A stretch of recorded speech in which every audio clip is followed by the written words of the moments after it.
Good morning guys, so meron tayong client for today. Si Sir nagaling pa sa Taguig. Sir, anong pangalan mo Sir? Jermar. Sir Jermar, dala niya itong kanyang Mitsubishi Expander na 2019 Sir, tama? 2019.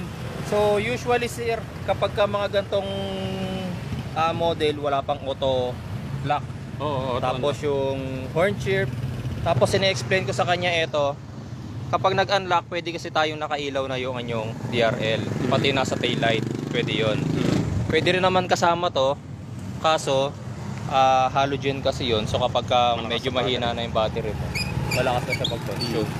Tapos sir, dito naman sa loob ang mangyayari, turn on natin. Syempre sa reverse, wala kang, wait lang, may sounds ka. Yan. Pag nag-reverse, wala kang horn, beeping sound, okay? Yung auto lock na tinatawag ko kanina pa. Tapos dito sa panel mo, naka liter per 100 km ka pa. So hindi mo malaman yung fuel consumption mo, kailangan mo pang mag-compute sa calculator, di ba? So yun yung mga isa-isa sa mga i-edit natin gamit yung e-tax programming. Yan, so bali sa e-tax programming natin sir, ito, pinapakita ko rin kay client yung exact process ng pag-i-tax ko. Hindi lahat ng scanner guys is kayang mag-e-tax ha. May mga particular lang. Yung mga bidirectional lang ang pwede. Yung meron silang programming. Ito ting tool light tong gamit ko eh. So unahin ko na sir ang scanning sa ating e-tax. Check muna natin sir kung meron kang existing na fault code. And i-clear na natin yun. Kung wala namang problem yung maki-clear naman yan.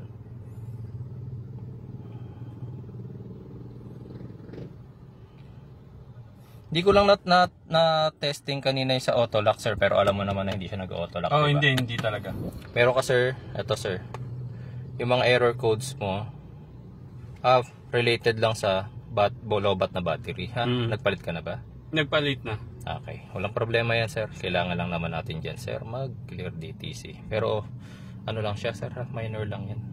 Yung iba sir, pag nakakita ng pula, kinakabahan na. Pero minor lang naman yan. Usually sir, pag nalobat talaga battery ng sasakyan mo, nagkakaroon. Oh, naiwan ko tong cabin light na on. Hindi na-discarga yung battery. Okay, wala na. So dito na tayo sa e-tax. Read data stream. Ay, hindi na pala tayo magre-read data stream. Diretso na tayo. Coding.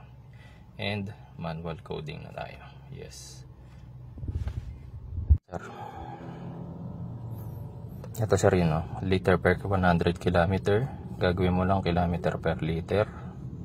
Reverse alarm. Available lang natin yan. Yung horn chip, pag nag-double lock ka sir, meron siyang horn chip. Kaso napakahina niyan sir ha. Okay na yun. Ito yun. Automatic door, lock and unlock. Crash and speed dapat. So ito na sir yung unang changes na makikita nyo sir, yung 8.2 ayun kilometers per liter na siya. Tapos pag naglagay nga tayo sa, wait lang, start natin. Okay, aircon muna tayo sir. Pag naglagay nga tayo sa reverse, yan, nagkakaroon na siya ng beeping sound. Tapos yung ating lock and unlock, pakita ko sa iyo mamaya. Okay, so patay muna natin kasi. Tingnan natin sir yung horn chip. Mahina lang yung horn chip na yun. Okay lang. Ayun o. Kasi ito sir yung sa yung sa DRL. Ayan o, kapag nag-unlock, hindi lang masyadong kita. Ayan, may ilaw na siya. Yung DRL lang sir ang in-enable natin. Pwede kasi kasama yung, kaso nga nakahalogen yan eh. Para hindi naman ma-drain yung battery mo during startup. Tapos pati dito sa likod sir, ayan makikita mo, naka-lock, unlock, ayan. Oo, tama. Yung pinaka LED natin. Yung halogen hindi na talaga sinama para sa battery. Ayan. So ngayon testing yan ni bossing yung auto lock function kung na-enable natin. Mga 20 km per hour sir mag-automatic lock yan. Ayun. Ay, di ba yun na? Yun. Nag-lock na kaagad. Okay, so ganun lang siya kabilis sir. Wala pang 10 minutes. Okay.